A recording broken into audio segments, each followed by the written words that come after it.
Brendan O'Neill is the chief political writer at Spiked Online and has already written a few pieces for both Spiked and The Spectator this week about the Donald Trump victory and, crucially, the Kamala Harris defeat. Well, because he probably gets it more than a lot of people about why that's actually happened. Good morning to you, Brendan. Hi, Julia. How you doing? Very well indeed. I'm still quite chirpy, like an awful lot of people who are calling into the show and who are joining us and working on these on this station. But an awful lot of very gloomy people I see around me, certainly in my my Ramona Central North London habitat outside of this studio. What do you make of Donald Trump's victory? What do you make of Kamala Harris's defeat? And why did it all happen?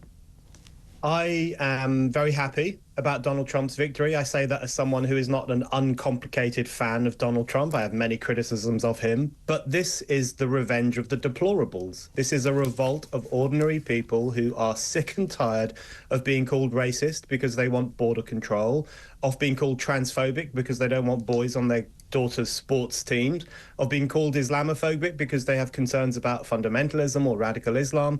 You know, they're sick and tired of being demeaned, defamed, insulted, ignored by the chattering classes and the liberal establishment for such a long time.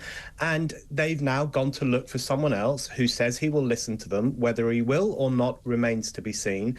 But the fact that they voted for him, I think, is entirely logical in the political circumstances. And this is the thing, isn't it? That there's a lot of the derangement on the Democrat side, indeed on the left here in the UK. My God, that's been fun to watch, has it not? Is but how could you? How could you possibly vote for this man when he's so bad and she's so good? Now, A, she's not a good candidate. B, if there's anyone in that race who was a radical, my God, it's Kamala Harris. Some of her views are off the scale, left-wing radical.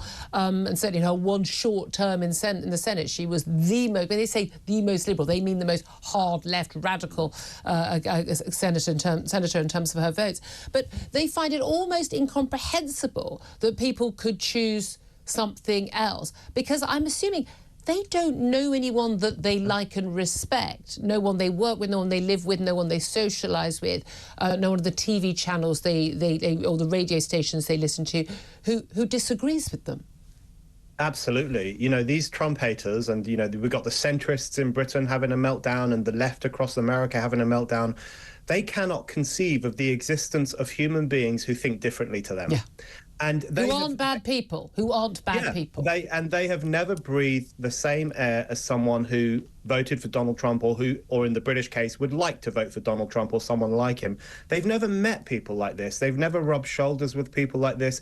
You know, we have Rory Stewart, for example, of the Rest Is Politics fame, so, you know, utterly baffled by the results because all his friends in America assured him that Kamala Harris was going to win. Well, I wonder what kind of friends in America Rory Stewart has. Yes. I bet you they're Trump haters. They're people. No, I'll tell you where they all live in Martha's Vineyard and in posh penthouses in Manhattan. This is going to blow your mind and everybody's mind. Rory Stewart, little known fact, was once a Conservative government minister. I mean, how? Isn't it bizarre how he has become this kind of heroic sage of the depressed liberals of leafy Britain when he used to be a Conservative minister, and he just has all these, I would say, quite anti-democratic views, and a lot of it stems from Brexit. You know, the kind of meltdown we're seeing now, we've seen it before, Julia. You know this better than anyone. We saw it after the vote for Brexit in June 2016, when some of the exact same people went into a very similar meltdown. And this is why I find their meltdown over Trump so interesting, because they can present it as much as they like as a liberal critique of Trumpism. But actually, this is the privileged classes having a conceited temper tantrum because, once again, the little people have ignored them and defied them. Yes, they're the experts. They're the good people. They're the moral people. They're the clever people. We all went to college, went to top universities. You know, not everyone else did. So we must be the clever people, and we're the experts. So you should listen to us. And this is the thing. This is fundamentally, although, again, I deplore Donald Trump's refusal to accept the outcome of the 2020 presidential election and what happened at the Capitol riots and his failure to stop what was going on, which he could have done. And I really, really think that his behaviour on that was absolutely despicable. However, it's the idea that the Democrats, and indeed those liberal left here in the UK who support them, that they haven't themselves, they basically, claimed there was, Russian collusion that won him in the election in 2016, totally undermined back here the Brexit vote, and again keep saying, actually, we shouldn't let, say, British people vote on things because they keep getting it wrong. What we need to do is hand it over to people in Brussels who know better, in the EU or to the World Health Organization or to the UN or anyone else other than ordinary British people who are, of course, all stupid, ignorant bigots in their eyes. These people are such hypocrites. Hillary Clinton said that Trump was an illegitimate president and he stole the election from her. She said that before he had his ridiculous crybaby response to the 2020 result. I agree with you. He behaved very badly then. Jimmy Carter said he was a fake president, Trump was a fake president put into power by the Russians.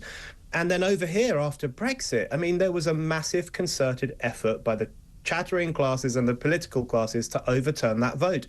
The other night, Emily Maitlis was on TV shouting at Boris Johnson, saying to him, but Trump tried to overturn the presidential vote last time around.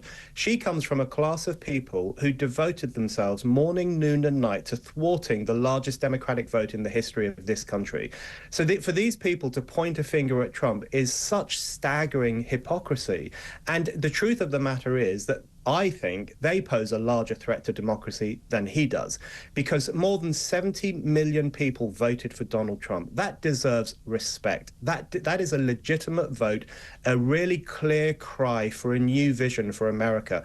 And I think we should respect that rather than sneering at it, which is what these people are doing. Well, indeed. And the sneering, of course, at Donald Trump. Now, it's one thing for you and I as journalists to give our tuppence worth and our opinions on Donald Trump.